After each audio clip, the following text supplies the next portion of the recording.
தூத்துக்குடி மாவட்டத்தில் வாரிசு சான்று தர தாமதமானதால் கோட்டாட்சியர் அலுவலகத்தில் இளைஞர் ஒருவர் தீக்குளிக்க முயன்றார். கோவில்பட்டி அருகே உள்ள பிதப்புரத்தினை சேர்ந்தவர் மாரிமுத்து. இவரது தந்தை கருப்பசாமி கடந்த ஆண்டு இறந்துவிட்டார்.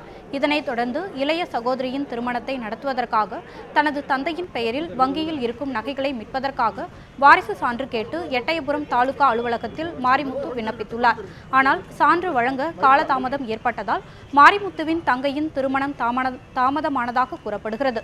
இதனால் மனம் உடைந்த அவர் கோவில்பட்டியில் உள்ள கோட்டாட்சியர் அலுவலகம் முன்பு தீக்குளிக்க முயன்றார்.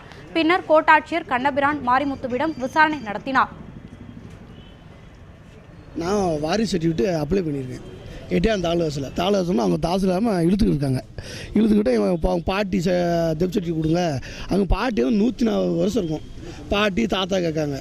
எங்கள் அப்பா சர்டிஃபிகேட் எங்கள் அப்பா சர்டிஃபிகேட் கேட்டுக்கிட்டு அப்படி இழுத்துட்டாங்க. என் தங்கச்சி கல்யாணம் வந்துக்கிட்டு இருக்கு. கல்யாணம் வந்த நேரத்தில் அவங்க கேட்டால் இழுத்துட்டே இருக்காங்க. என் மன உழைச்சி பாதம் ஆயிடுச்சு எனக்கு. ஆனால் தீக்குளிக்கும்